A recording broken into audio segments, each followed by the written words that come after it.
Good morning, my name is Grace and I'm from Scion, and today I'm going to present initial output of the Resilient Forest Program, particularly on managing risk and uncertainty. So with this presentation, we want to answer the question, how are forest growers adapting to climate change? And today I'm going to answer or address three key questions. One, why is climate change adaptation is so important? The second, are forest growers adapting to climate change? And what are the risk response measures being planned? And third, from those risk measures that they identified, what factors motivate forest growers to adapt? So let's focus on why is climate change adaptation important. So I'll start with the recent facts and figures in the forest plantation in New Zealand. To date, we have 1.7 or 69 million hectares that are planted in production forests with an average of 18 years of standing trees. And the MPI is also reporting that there are new plantings of 22,000 hectares. Fortunately, forest growers and even these standing trees are exposed to several risks related to climate change. It could be an outbreak of fire, pest diseases, drought, and wind damage. And this will actually risk the potential revenue from these standing trees. In fact, the recent climate change report of the New Zealand Superannuation Fund identified that timber investment in New Zealand has the greatest physical climate-related risks, followed by the rural land, dairy, and retirement care. So with this information we have, it is important to tackle climate change. One might say that, yes, I'm already doing mitigation. Well, that's well done and highly recommended. But we could also reduce the impacts that might also affect your mitigation activities by employing the strategy of adaptation. Adaptation is not just a partner of mitigation, or they say a sister of mitigation, but in fact, it is a parent of mitigation. So the target is to reduce the risks to your existing assets and the system of values. And that's why mitigation is so important. So what is climate change adaptation? Well, it is simply the adjustment of the system or forest system to reduce or avoid negative impacts. And there are three adaptation strategies, or general three adaptation strategies.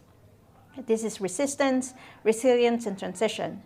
So a forest manager might select resistance, which is managing the forest for persistence to keep the system the same.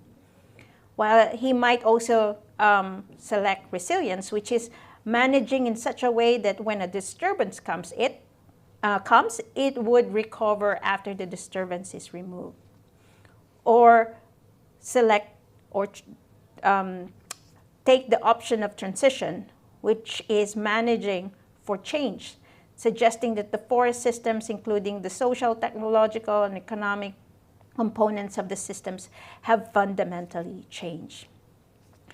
Well, selecting these options are easy to be said and done because of the many challenges. In reality, we have poor understanding of forestry, adaptation processes, including the drivers and the consequences of those consequence of forest growers' decisions. At the same time, the motivating factors are not only income, but involves cognitive processes. So it's important to capture the human behavior in their decision making. And to date, there is no New Zealand climate change adaptation policy, particularly in forestry sector, nor a roadmap for forest adaptation that would help a forest grower when to stop or when they would go, or even wait until the strategies have seen a positive effect. So with that, this presentation would touch a little bit of the understanding of forest adaptation process, and particularly focusing on the human behavior in decision making. And later on, hoping that it will build on to the development of a climate change policy or roadmap for forest adaptation. So let's tackle the second question. Are forest growers adapting, and what are the planned responses to the risks? To answer that, we conducted a survey, and we have a total of 60 respondents. And these respondents are composed of forest consultants, farmers who have trees on farm, forest owners, as well as forest managers. Interestingly here that the forest managers and consultants are responsible for 70 to 80% of the New Zealand plantation area. So their results or their contribution to the understanding of adaptation is so crucial to establish the baseline. Unfortunately, when we look at the age and the gender, which is the age of the respondents are dominated by age bracket of 55 to 64, and also a bit of 45 to 54 plus the male-dominated respondents, we can see that there's a lack of diversity. Let's talk about what climate risks worries them worries them the most. And the top one among the climate-related risks is market disruption. So it's the impact of climate change. It's 34%, followed by windthrow and wind damage and forest fires. When we look at based on the respondents' role, we can see that both managers and owners are very much concerned of the market disruption, followed by forest fires, quite similar to the forest managers and owners. But most of the forest owners are also concerned of windthrow. When we look at the forest consultants, they're more spread out of this top of climate-related risks. We asked them whether they are vulnerable or they feel vulnerable with this risk, and we see that they are very much vulnerable. 17% are saying definitely they're vulnerable. Almost 50% are saying possibly vulnerable, while very small percent are saying that they are not vulnerable. So with this background, now we can ask, are the forest growers already adapting? And the answer is more than 50% of these respondents are saying that they haven't adapted yet. Only 21% are saying that they are directly adapting. So what are their planned risk response measures? And the top one that you can see on the right is that reduction. So risk reduction, which includes silvicultural activities, timing operations like flexible harvesting or planting resistant species. We have also 27% of the respondents are saying avoidance, which is they try to avoid climate change risk through education and training, increase awareness, and having surveillance, biosecurity surveillance, or setting up policies. 24% of the respondents are saying spreading, which includes diversifying markets, their species and investments, as well as portfolio of clients. And interestingly, there are 16% of the respondents suggesting acceptance, which is they see the risk beyond their control. So they do nothing or no plan of action. And then 4% are saying transfer, which is more of having an insurance. In this presentation, we're going to look at the four top, the majority four activities. And we would like to know what factors motivates the decision maker or the forest growers to select this risk response. To do that, we use this theory, protection motivation theory, which we translated as simple as this kind of equation, that the choice of adaptation response is dependent on the characteristic of the forest grower, the barriers that could be also a cognitive process by avoiding the topic of climate change, postponing their adaptation strategy, inaction, and whether the activity or adaptation option is very costly.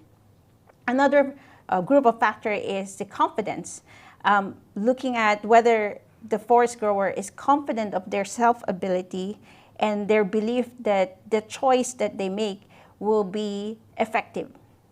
So with these three factors, playing with these factors, we could see which of those adaptation response will they be selected.